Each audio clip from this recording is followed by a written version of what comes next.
Vamos a comenzar pues una deliberación, llamémosla así. Aquí quedarán puntos suspensivos. Es un primer encuentro después de ganar las elecciones y hablar ahora como jefe de Estado ante ustedes. Y por tanto yo creo que por honestidad es muy importante que ustedes se acerquen a la manera como nosotros en el gobierno estamos interpretando las cosas de la economía y la política pública que pretendemos desarrollar en los próximos meses, en las próximas semanas.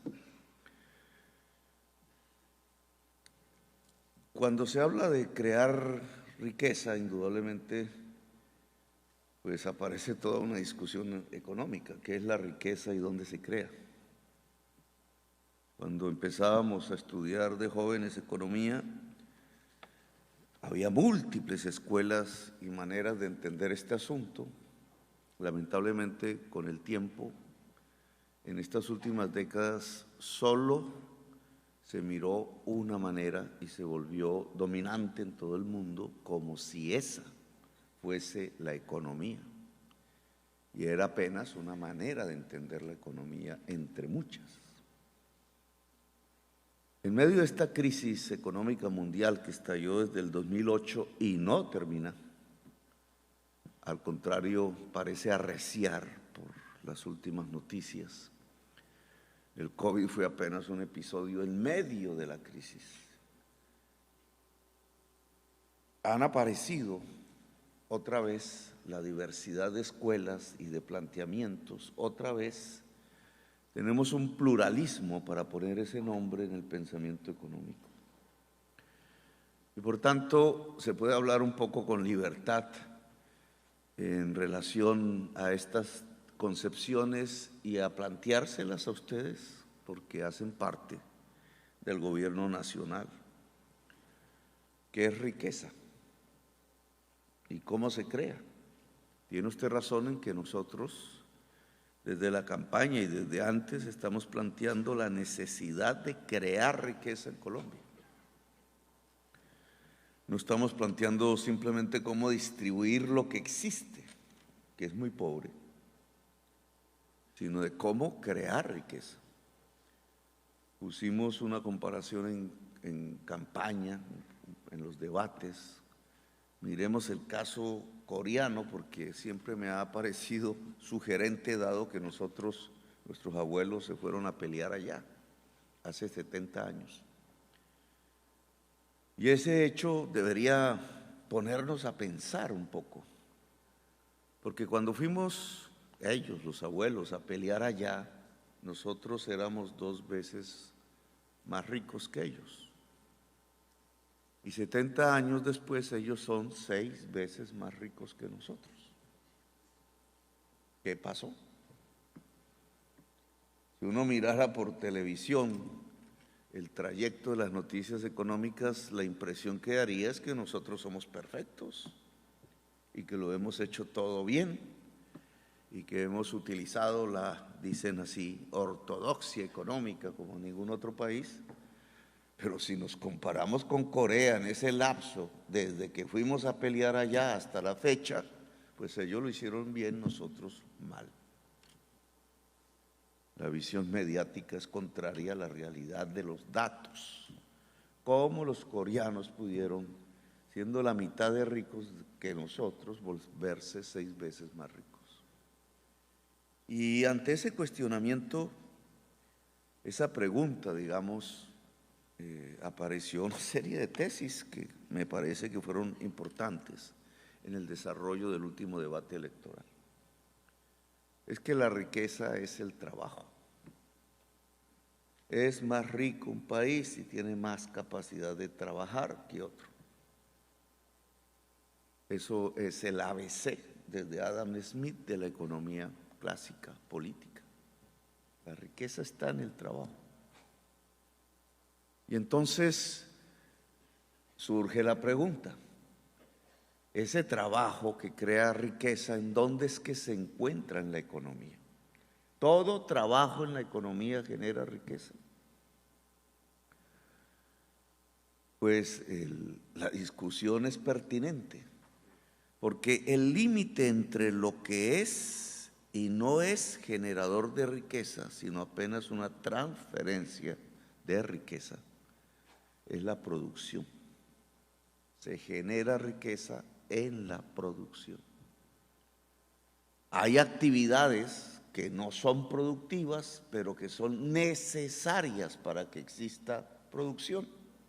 Por ejemplo, el comercio, por ejemplo, la banca, por ejemplo, alquilar un edificio donde poner la fábrica. Si no está el alquiler de ese edificio, pues no está la fábrica. Pero esas actividades en sí mismas no son generadoras de la riqueza. Son necesarias para la generación de la riqueza, pero el corazón de la generación de la riqueza es la producción.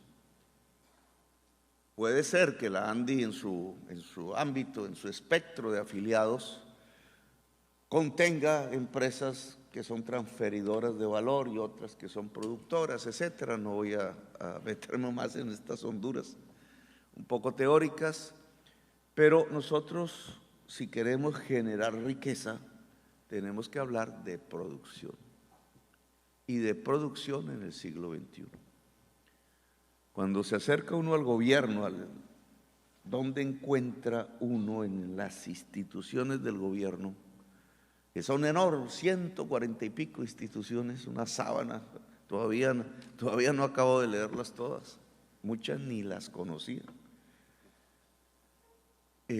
La palabra industria.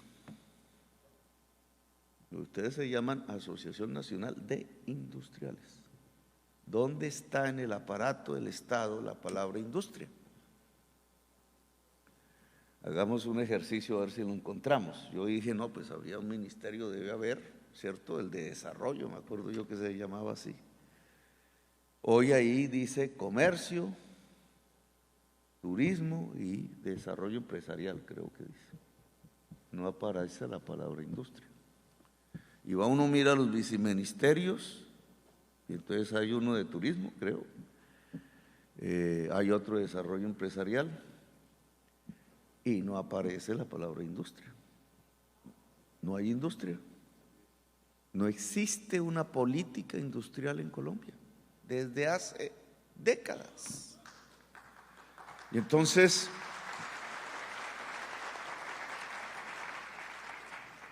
estamos ante el reto que sin institucionalidad propia, específica, con los acumulados que eso hubiera podido tener a través de los años, tenemos que construir una política industrial.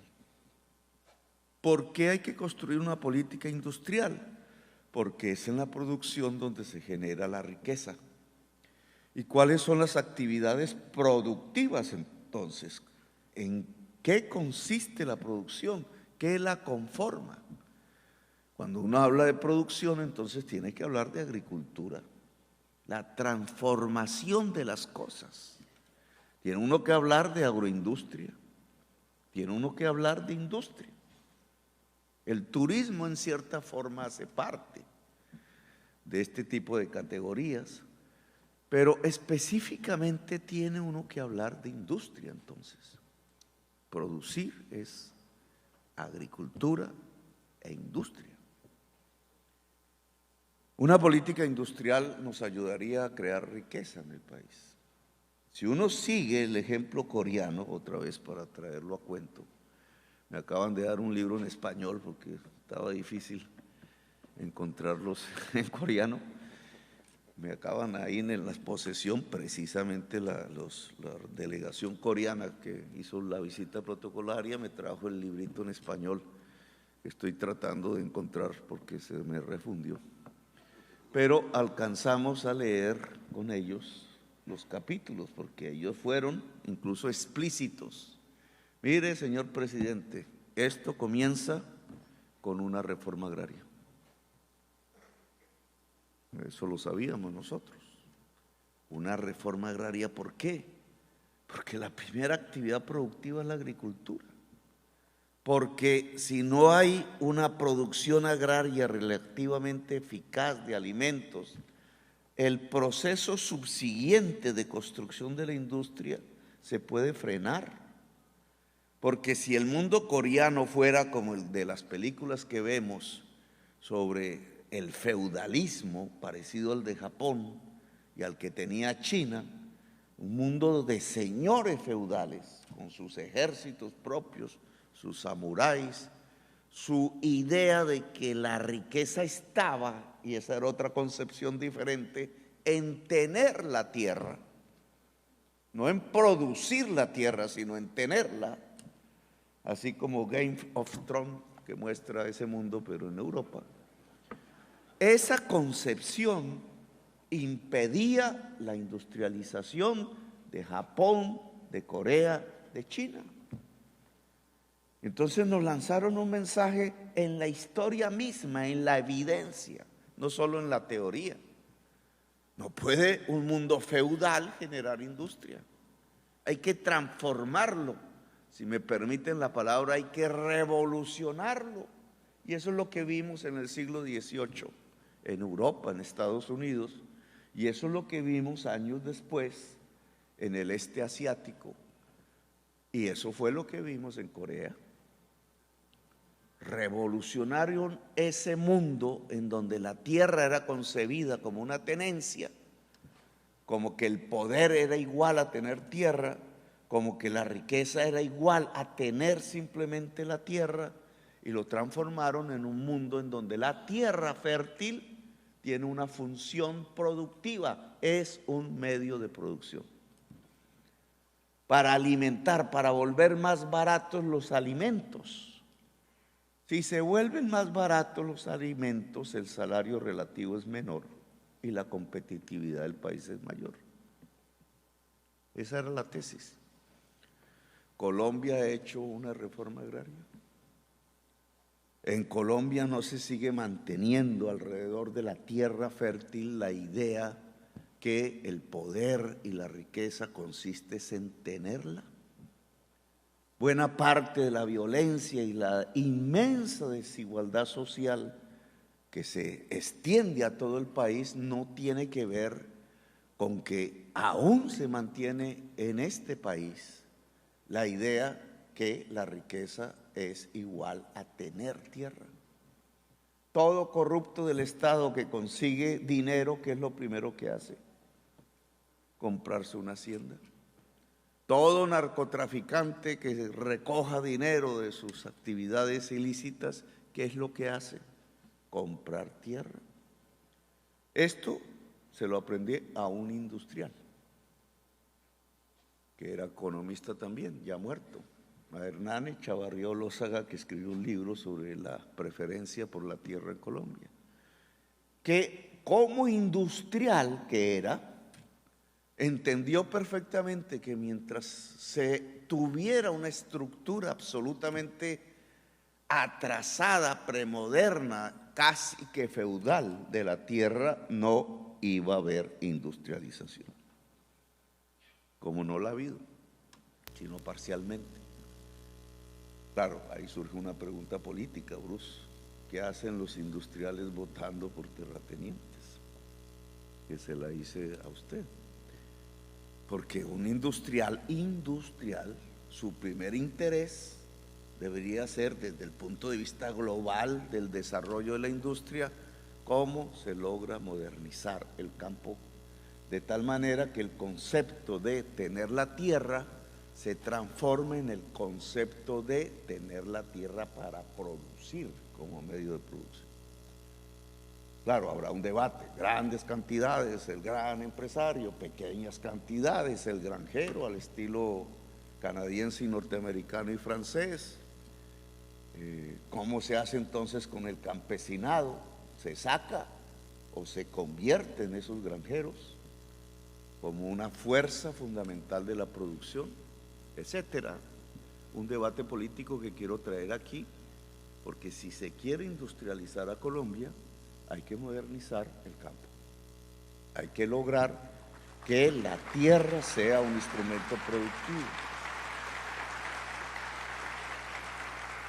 Parte de la reforma tributaria tendría que ver con ello, aunque José Antonio ha dicho que no nos metamos mucho en los impuestos locales, territoriales que se llaman.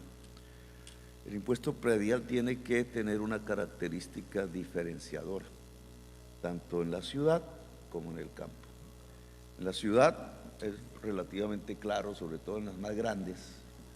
No es lo mismo tener un lote de engorde que tener una casa.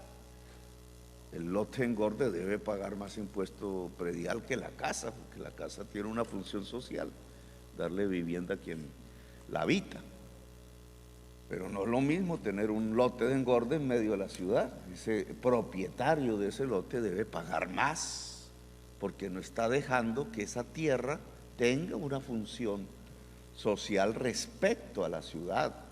Hagan un edificio de oficinas, hagan un edificio de vivienda, lo que sea, pero no un lote de engorde en medio de una ciudad que tiene necesidades de locaciones.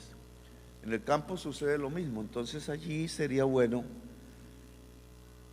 poner en la reforma tributaria un impuesto diferencial predial alrededor de la productividad de la tierra, pero lo dejo como un paréntesis allí para el debate del Congreso y para el debate que ustedes mismos tienen alrededor de la reforma tributaria. Ahora bien, entonces este gobierno está interesado en que crezca la producción. Y aquí tenemos que enfocarnos porque las estadísticas que da hasta ahora el DANE y lo que se transmite en la prensa no es exactamente lo mismo de lo que estamos hablando aquí. Si uno coge la estadística PIB, lo que ustedes encuentran es una tasa de crecimiento que tiene que diseccionarse. A veces lo que crece en Colombia como PIB no es la producción. Si ustedes hacen ahí una averiguación, a veces te dicen, no, es que creció tanto el sector inmobiliario, creció tanto el sector financiero, crecieron las ventas al por menor, fue la última vez que examiné esas cuentas. Ventas al por menor. ¿Qué son las ventas al por menor? Las del vendedor ambulante. Cuando llegaron los venezolanos, que muchos se dedicaron a las ventas ambulantes, pues creció el comercio al por menor y la estadística PIB creció y el presidente entonces sacó pecho y dijo, mire cómo hago crecer la economía. Ah, pero no creció el empleo. ¿Por qué? Tan raro, ¿no? Si crece la economía, ¿por qué no crece el empleo? Se preguntan algunos periodistas y analistas. Porque lo que estamos midiendo como crecimiento no es la producción, que es donde crece el empleo, realmente. No estamos midiendo la creación de riqueza, estamos midiendo transferencias de la riqueza. Los periodistas se han inventado el término economía real, ¿vale? La economía real es la que produce. Y nosotros tendríamos, y lo voy a sugerir para el DANE en los años que están por venir, que medir realmente detrás de esa estadística del PIB lo que se llama crecimiento de la economía real, es decir, la agricultura, la industria, sus intermedios, la generación de riqueza en el país real, no las transferencias de riqueza. ¿Qué pasa si en los tiempos de COVID la agricultura, la industria se desplomaron con números rojos y el sector financiero creció con números azules? Pues de pronto el PIB no cayó tanto, medido así, pero la realidad entonces de lo que sucedió es que hubo una transferencia de riqueza del sector productivo al sector financiero. Es decir, no se generó riqueza, se destruyó riqueza durante el tiempo del COVID.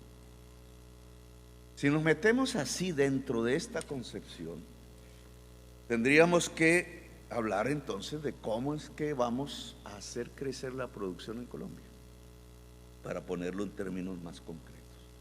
¿Cuál va a ser la política agraria y cuál va a ser la política industrial del gobierno?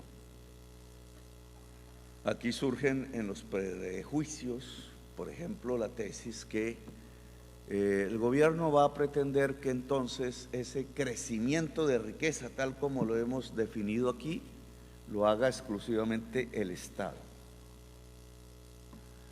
Una estatización de la economía. Todos los debates siempre me preguntaban lo mismo. ¿Es que usted va a expropiar?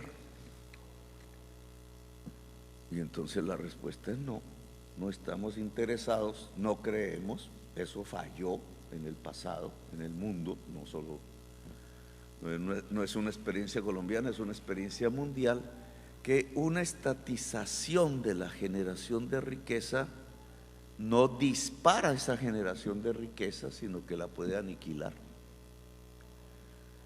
Entonces dirán, es que entonces solo el sector privado, como se denomina en la prensa, va a ser la generadora de la riqueza, es decir, de la producción. Y tengo que decirles que tampoco. Usted habla de lo público-privado, que se puso de moda como concepto. No puede ser por las siguientes razones. Cuando, y otra vez vuelvo a la teoría, el mundo económico, los hacedores de política económica en todos los países, incluido en Colombia, fundaron la política económica en los últimos 30 años o más sobre un paradigma que estudiábamos como estudiantes. Había que saber cálculo para poderlo entender, cálculo diferencial, porque muy elegantemente el profesor llenaba el tablero de fórmulas y entenderlo era difícil, pero entonces uno decía, pues eso tiene que ser verdad, porque tanta matemática metida ahí debe ser ciencia. El resultado del modelo económico decía, si se deja actuar el mercado libremente, se maximiza el bienestar de una sociedad, de un individuo, de un mundo. Se le llama eso el teorema de Walras. Es la teoría del bienestar, se llama así. Walras era un suizo que pensaba en el pan, en las camisas, no estaba pensando en otras dimensiones para la época que hizo su estudio. Y ese paradigma se convirtió en fundamental, casi que en religión. En los últimos 40 años, alguien que critique eso es considerado como un dinosaurio, como alguien que no sabe, un ignorante, un populista, dicen. Si se deja actuar libremente el mercado, se maximiza el bienestar. ¿Cuál es la evidencia hoy? Hoy, esta teoría es de hace casi más de un siglo, pero práctica y dominante desde hace 40 años. ¿Cuál es la evidencia? Que si se deja actuar libremente el mercado, nos extinguimos. Eso se llama la crisis climática. La crisis climática, según la ciencia, nos lleva a la extinción.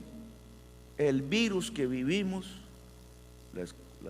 los estudios de Cambridge todavía sin confirmación, lanzaron la hipótesis que ese virus realmente llega al ser humano por un contacto de murciélagos que han cambiado su ruta tradicional, porque las frutas que comían cambiaron su geografía porque el clima cambió. Es decir, que detrás está la crisis climática. ¿Qué está detrás de la guerra entre Ucrania y Rusia? Un tubo de gas, del cual depende Europa Occidental. ¿Por qué Europa Occidental depende del gas? No que teníamos que quitar los gases de efecto invernadero, porque el capitalismo europeo occidental no ha sido lo suficientemente rápido para pasar a energías limpias y depende del tubo ruso. Y eso es guerra, como era al principio el petróleo de este siglo, etcétera. Es decir, la crisis climática, de acuerdo a la ciencia, y el virus es un ejemplo probable, nos lleva a la extinción. Nuestros hijos vivirán muy mal respecto a lo que hemos vivido nosotros, y ni hablemos de los nietos. y los años que nosotros viviremos hacia adelante, y esto suena apocalíptico, serán peores que los años que hemos vivido. Los gobiernos se dedicarán a gobernar de emergencia en emergencia. Ya lo estamos viendo, no acaba de pasar el COVID y viene una oleada invernal peor que la del 2010 en este semestre. ¿Cuánto nos va a costar? Y así se va desarrollando y desencadenando una realidad que nos demuestra evidentemente que no llegamos a un mundo de bienestar, que no era cierto que se maximizaba el bienestar, es decir, que Walras se equivocó. Pero el problema no es de Walras, sino de quienes hicieron de ese paradigma el pensamiento dominante de todo el universo en la Tierra. El paradigma se desplomó, no es evidente, es contraevidente. El paradigma económico dominante de los últimos 30 años se desplomó como un castillo de naipes. ¿Y qué están haciendo los países? Buscando alternativas. Volviendo a Keynes, unos, ahora leen a la Mazzucato, otras. Mazzucato vuelve a plantear lo que ya hace 2 siglos planteaban los economistas clásicos. Allá en España le ponen impuestos a las eléctricas y a los bancos. Biden dice hay que ponerle impuestos a los más ricos. Lo mismo dice Lasso, un banquero de 40 años de ser banquero y con fama de derechas en Ecuador. Y lo mismo dice el izquierdista Boric. Y entonces, ¿qué está pasando en el mundo? Está pasando que realmente no podemos seguir por los mismos caminos que teníamos. Se desplomó el paradigma económico. Ahora, ¿significa que hay que acabar el mercado por decreto? No. Significa que tiene que aparecer el Estado, incluso bajo fórmulas nuevas de integración multilateral. Significa que el Estado tenía una importancia. Significa, quizás, porque estamos en un balbuceo hacia adelante muy libre, interesante, pero dramático, porque si no damos las respuestas concretas y reales en los próximos 12 años, la humanidad llega al punto de no retorno. Es una situación interesante pero dramática. Significa que quizás es con el mercado y con el Estado, y que ese Estado ya no es simplemente nacional, sino que tiene que dialogar en el globo. ¿Y esto entonces qué tiene que ver con la política económica colombiana en los próximos 4 años? En que nos toca cambiar la concepción.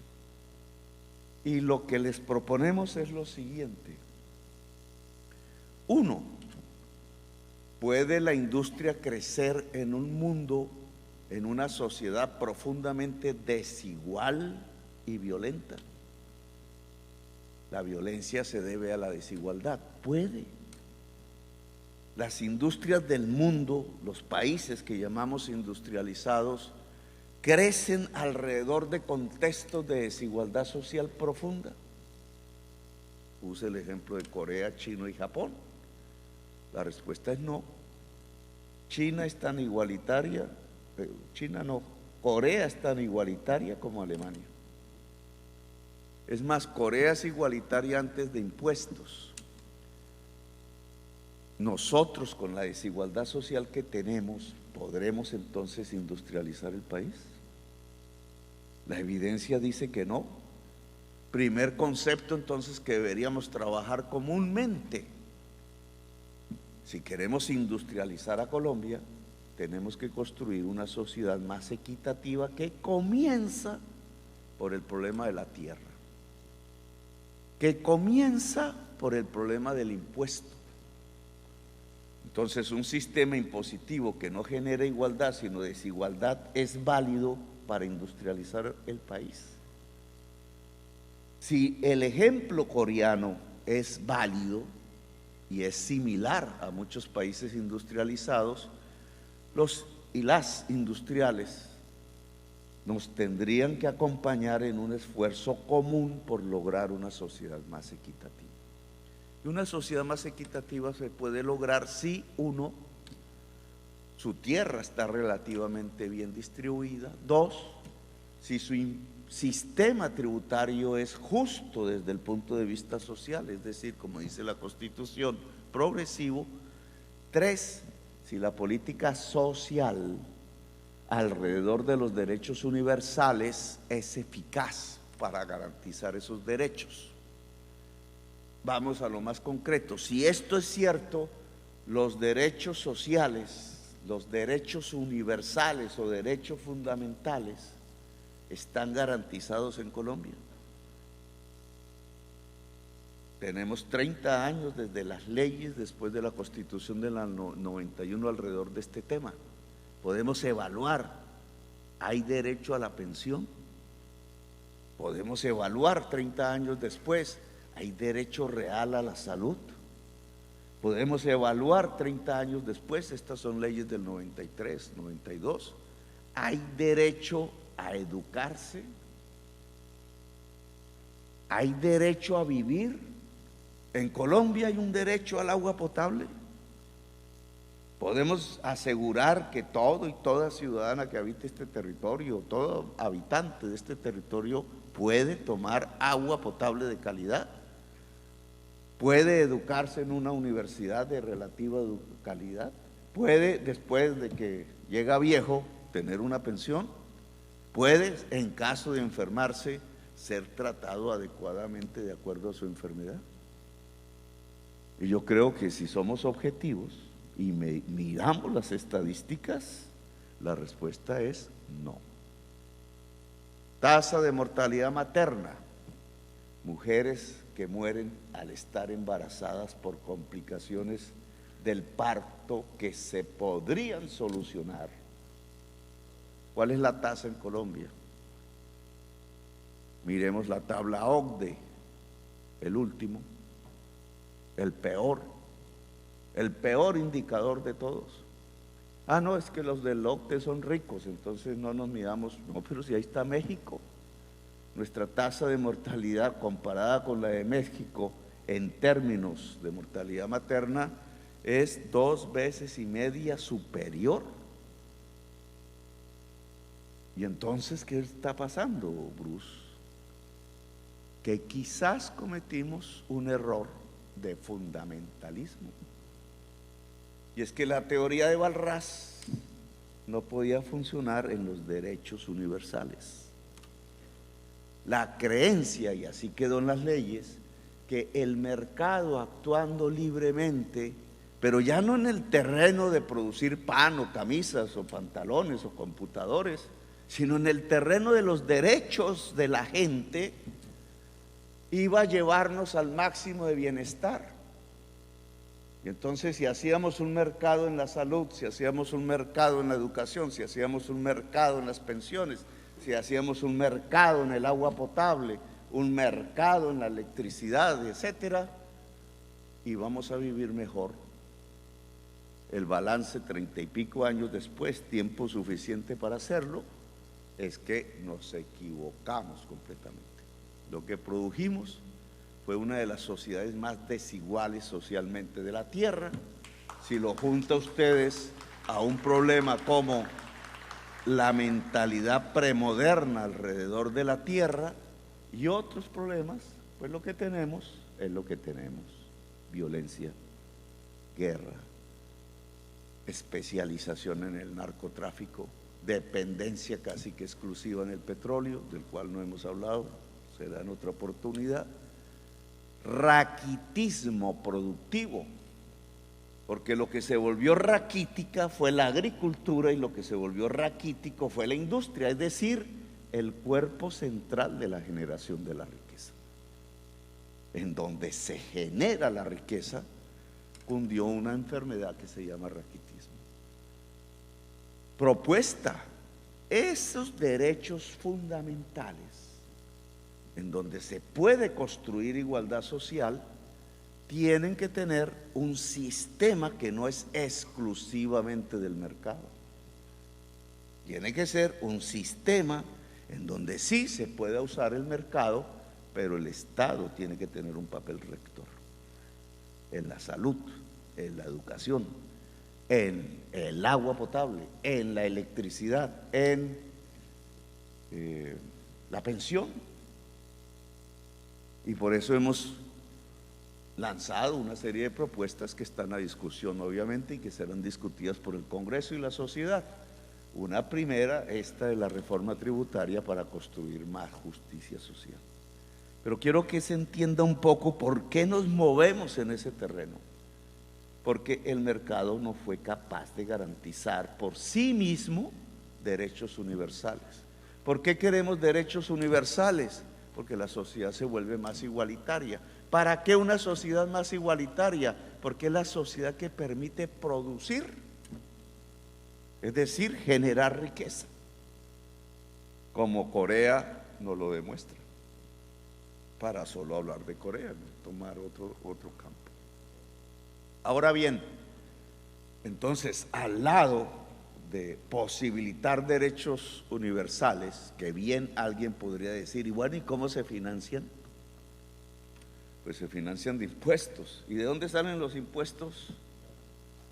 De la producción, diría alguien perfectamente. El impuesto es una transferencia de valor, no es una generación en sí misma de valor, es una transferencia de valor al Estado. ¿Para qué? Pues no es para que se lo roben, no es para que nos lo gastemos en triquitraques y bombas matándonos entre nosotros mismos, es una tontería. Es la realidad, pero es una tontería histórica como sociedad. Es para que se puedan garantizar los derechos universales para construir una sociedad más igualitaria, y es para que se pueda construir la infraestructura común que permite la producción. La producción, y vamos, no depende de un empresario. La producción no depende incluso de todos los y las empresarias juntas. Podrían todas ponerse a producir y faltan una serie de requisitos que es lo que permite la producción en el siglo XXI. Por ejemplo, saber, porque la producción, ustedes lo saben, cada vez necesita más saber intensivo. Una máquina de hoy es un condensado de saber. Nosotros no hacemos casi ninguna, nos toca importarlas. Necesita conectividad. Ustedes saben que las máquinas se mueven en el suelo con electricidad, logran una automatización gracias a esa electricidad, pero se guían ya no por un trabajador que mueve las máquinas, sino por un computador que mueve un trabajador o una trabajadora, que tiene que saber cómo se usa el computador. Fui a la clínica de Luis Carlos Sarmiento, que inauguró sobre el cáncer, y me visitó antes de que la inaugurara Duque, me invitó el día antes para que no nos encontráramos decente, porque claro, dijo, no, pues yo traigo a Duque y al otro día se posesiona Petro, y entonces es mejor traer a Petro, así sea en forma privada, y me mostró la clínica. Y había unas máquinas que me dejaron sorprendido. Unas máquinas, ese es el esquema, el modelo de salud de estilo norteamericano, que depende más de la tecnología que del médico. Y entonces vi digamos, una máquina inmensa, un cuarto inmenso para hacer operaciones sin bisturí, solo con el rayo X, rayo no sé qué, rayo láser. Y entonces vi a la médica, estaba todo el equipo médico ahí, de ese aparato que se movía casi solo. Ella estaba como los niños con los jueguitos esos, estaba así, pues estaba moviendo la máquina. Y entonces le pregunté a la médica, ¿y usted dónde estudió eso? Ella había sido primero pues médica, seguro se especializó en oncología, seguro cirujana, hizo todo, años, pero tuvo que irse a Estados Unidos, a donde el fabricante de la máquina, para saber cómo se manejaba la máquina, que es como un juego de niño. ¿Y qué hizo? Pues obviamente se adaptó como fuerza de trabajo a una nueva tecnología, pero aquí el tema es, ¿y esa máquina quién la hizo? O sea, la médica tiene que saber manejar una máquina. ¿Quién hizo la máquina? Pues un colectivo inmenso de trabajadores y trabajadoras que ya no usan la fuerza muscular, como la cirujana tampoco la usa, simplemente para mover los dedos, sino que usa la fuerza del cerebro. Entonces, si no se sabe en una sociedad, si no tenemos electricidad en una sociedad, si no tenemos conectividad en una sociedad y si no tenemos energías limpias, ¿cómo podemos hablar de una política de industrialización en este siglo? Y eso que se llama electricidad, que se llama conectividad, que se llama saberes, ¿quién los garantiza? Entonces no puede ser el empresario individual. Luis Carlos Sarmiento tuvo con qué comprar eso, pero él no podía generar él solo la máquina y el saber de los médicos, etcétera. Eso lo garantiza el Estado. Y aquí entonces aparece otro paradigma. La producción necesita el empuje privado, individual, el capital y el Estado. Y el Estado obviamente tiene que financiarse. Luego, la importancia del Estado vuelve a crecer en las sociedades. Una política de industrialización implica que sea conducida por un Estado, que sea pensada en un Estado democrático, es decir, una sociedad condensada en un Estado. Implica industrializar un país con un Estado al frente para la industrialización. Lección: Corea. No es el libre mercado solo. Si el libre mercado lo dejamos actuar en Colombia, nos va llevando solamente a sacar petróleo y cocaína, porque es donde hay ventaja comparativa, y nos va arruinando al papero, al maicero, al agroindustrial, al industrial de las camisas, de los pantalones, etcétera. Nos vamos especializando en donde no queremos especializarnos. El Estado es el que puede reconducir, ¿no? ¿Y por qué? Claro, tiene que hacer universidades, claro, tiene que tender la fibra óptica, puede contratar empresas privadas para atender la fibra óptica, tiene que hacer crecer la calidad de la educación superior y cubrir a toda la sociedad, tiene que traer y construir y generar las energías limpias, etcétera. Necesitamos Estado. Y esa es la propuesta que estamos haciendo. Ahora, cuando usted junta entonces un mundo privado con el Estado, aparece la propuesta ahora sí de Mazzucato. Mazzucato habla de misiones y coloca como ejemplo la NASA. ¿Quién es el propietario de la NASA? El Estado. ¿Pero qué hace la NASA? Se inventa un viaje espacial y todas las tuercas, tornillos, etcétera, circuitos de la nave espacial las hacen los empresarios privados por pedazos. Ninguno hace todo, ahí están en ese intento. La NASA encaja, proyecta, planifica y logra poner un hombre en la luna. La cantidad de empresarios, de empresas privadas ligadas a esa misión, innumerables, crecen. Y es lo que propone Mazzucato. Se necesita el Estado que genera la misión y entonces una red prácticamente inmensa, dependiendo de la misión privada, que crece alrededor de ese objetivo. Si lo traemos al caso colombiano, ¿qué podríamos plantear como misiones? Público-privadas, mercado y Estado. Pues yo les propongo varias. Una, acabar el hambre, que tiene que ver mucho con la tierra y con la agricultura y la producción de alimentos y los fertilizantes, pero es una misión acabar el hambre. Podemos acabar el hambre. ¿Tenemos con qué? ¿Está la tierra ahí?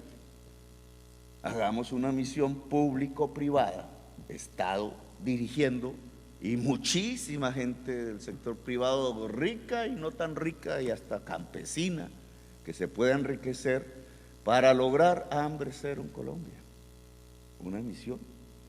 Hagamos otra misión. Industrialicemos el país a partir de las energías limpias. Usted lo ha hecho bien, ¿cierto? Es una oportunidad para Colombia. O sea, si las tasas carbón crecen en el mundo, los productos colombianos son más baratos. Y si son más baratos, podemos vender. ¿Por qué no lo intentamos?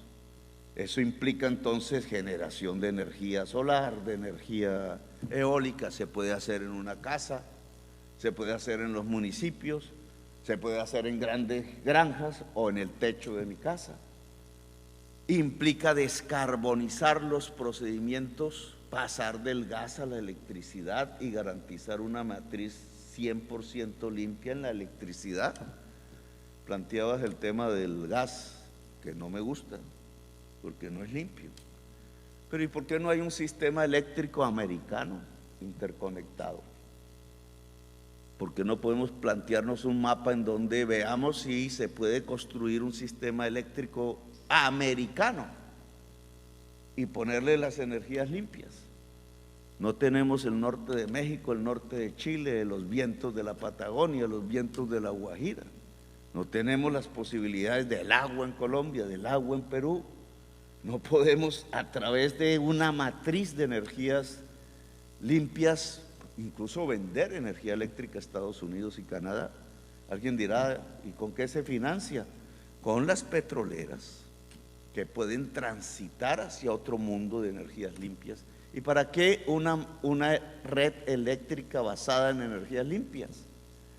Porque la energía saldría más barata y sobre todo los productos saldrían con menos huella carbón y por tanto los productos generados en estas economías podrían venderse más en un mundo que tiene que gravar y encarecer los productos que más emiten gases de efecto invernadero. Una oportunidad económica.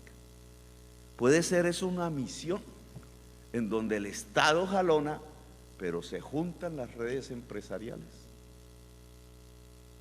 Podemos hablar de otras misiones, estaríamos abiertos a esa discusión, pero obviamente no podemos hacer 1000, hagamos 3, 4 bien hechas, en donde entonces el Estado conduce un esfuerzo privado que garantice efectividad en el camino de la industrialización de Colombia. Que terminemos exportando productos industriales, que dejemos de tener esa matriz exportadora que es bastante vulnerable porque solo tiene carbón y petróleo, es decir, lo que se tiene que acabar, y después por allá todavía el café. Podemos. Para eso tenemos que hablar. Para eso hay que montar un centro planificador que teníamos, pero que hay que hacer crecer. Para eso hay que traer expertos, ¿sí? O nacionales y extranjeros, ¿sí? Para eso tenemos que hacer mesas. Para eso tenemos que plantear un diálogo social. Para eso es que es la reforma tributaria. Para eso es que hay que modernizar la tierra, con todo lo que implica desde el punto de vista de la tensión política, pero hay que hacerlo. Para eso podemos lograr entonces un país que no se va a llamar socialista, porque tiene Estado y mercado. ¿Cómo se va a llamar? No tengo ni idea, porque es una búsqueda de la humanidad. No es neoliberalismo, se acabó. Es una sociedad más justa. Una sociedad que le pueda decir al mundo, oiga, si seguimos todos por este camino, la extinción de la humanidad se aleja en el tiempo, porque podemos lograr descarbonizar la economía, que es lo que estamos proponiendo en nuestro programa. No porque seamos los responsables de la crisis mundial, sino porque ahí hay una oportunidad para Colombia de saltar en la punta, en las vanguardias, no de ser el patio trasero como siempre hemos sido, la cola de ratón, sino que podemos pasar a vanguardias en muchos temas, en la energía, en la agricultura, en procesos industriales descarbonizados, en la alianza Estado-mercado, en la alianza entre lo privado y lo público, en la posibilidad de siendo una de las sociedades más desiguales del planeta, pasar a ser una sociedad justa y equitativa, en la inmensa posibilidad e inmenso reto de pasar de ser una de las sociedades más violentas del mundo para construir una sociedad en paz. Esa es la invitación que les hacemos, así que gracias por haberme invitado a esta velada y seguiremos discutiendo entonces de estos temas. Muy amables.